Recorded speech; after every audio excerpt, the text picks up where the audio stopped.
അത്യുന്നതങ്ങളിൽ വാഴുന്ന ദൈവമേ, ഏകദൈവമേ,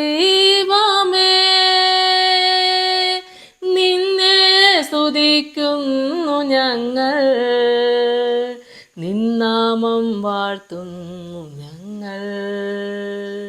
കർത്താവിൽ എനിക്ക് ഏറ്റവും പ്രിയപ്പെട്ടവരെ, 57 സങ്കീർത്തനം അതിൻ്റെ 2 മുതലുള്ള വചനഭാഗങ്ങൾ നമുക്ക് വായിക്കാം. അത്യുന്നതനായ ദൈവത്തെ ഞാൻ വിളിച്ചപേക്ഷിക്കുന്നു, എനിക്ക് വേണ്ടി സകലവും നിർവഹിക്കുന്ന ദൈവത്തെ തന്നെ.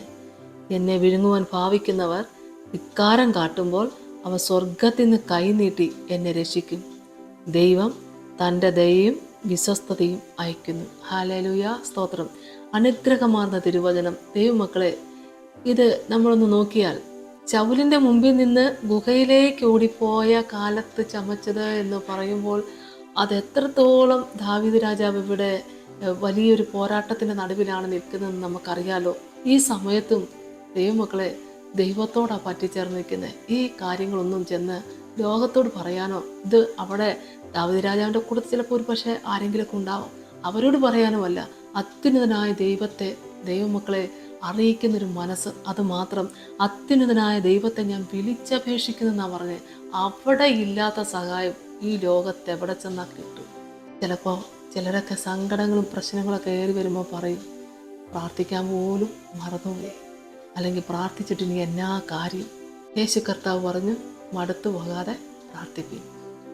ഈ അത്യുന്നതനായ ദൈവത്തിൻ്റെ മുമ്പിൽ നമ്മുടെ സങ്കടം ബോധിപ്പിക്കാതെ നമ്മൾ ഈ ലോകത്ത് ആരോട് പറഞ്ഞാൽ, ആരാണ് ദൈവമക്കളെ ആ സ്ഥാനത്ത് നിന്ന് നമ്മളെ രക്ഷിക്കാനുള്ളത്? ആരുമില്ല. അതനുഭവിക്കുന്ന ദൈവമക്കളെ കർത്താവ് നിങ്ങളെ അനുഗ്രഹിക്കട്ടെ. സ്തോത്രം. അത്യുന്നതനായ ദൈവത്തെ ഞാൻ വിളിച്ചപേക്ഷിക്കുന്നു, എനിക്ക് വേണ്ടി സകലവും നിർവഹിക്കുന്ന ദൈവത്തെ തന്നെ. ഉറപ്പാ, എൻ്റെ ദൈവം സകലത്തിനും മതിയായവൻ.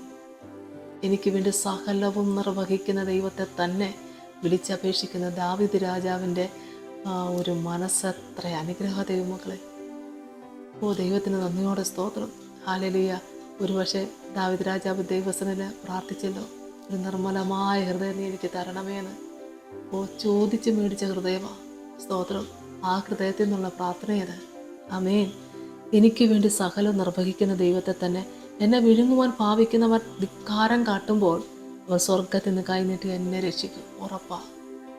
ആമേൻ. എന്നെ വിഴുങ്ങുവാൻ ഭാവിക്കുന്നവർ ധിക്കാരം കാട്ടുമ്പോൾ അവരറിയുന്നില്ലല്ലോ സ്വർഗത്തിൽ നിന്നൊരു കരം ദാവീദ് രാജാവിന് വേണ്ടി നീട്ടുവന്ന്.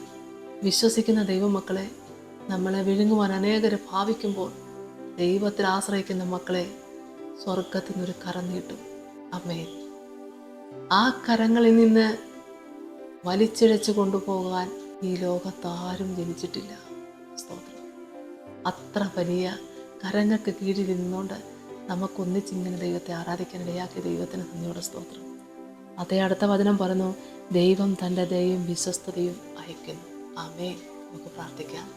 സ്തോത്രം. കർത്താവേ, കരുണാസമ്പന്ന എൻ്റെ സ്വർഗീയ നല്ല ദൈവമേ, ശത്രുക്കളുടെ പോരാട്ടത്തിൽ ഭാരപ്പെടുന്ന മക്കൾക്ക് വേണ്ടി പ്രാർത്ഥിക്കുന്ന കർത്താവേ, തളർന്നു നിൽക്കുന്ന മക്കൾക്ക് വേണ്ടി പ്രാർത്ഥിക്കുന്നപ്പാ, ബലപ്പെടുവാൻ ദൈവം സഹായിക്കണമേ.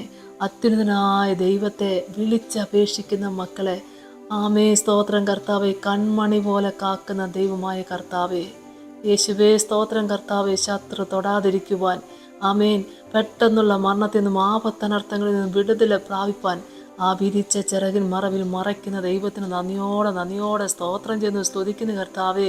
എൻ്റെ മക്കളുടെ മനസ്സിൻ്റെ ഭാരവും പ്രയാസങ്ങളും വേദനകളും സ്വർഗത്തിലെ ദൈവം അങ്ങ് ഏറ്റെടുത്തുകൊണ്ട് അത്യുന്നതനായ ദൈവത്തെ ആരാധിപ്പാൻ തക്കണം ദൈവം സഹായിക്കണമേ. യേശുവിൻ്റെ വലിയ നാമത്തിൽ തന്നെ. ആമേൻ. ആമേൻ. സ്തോത്രം.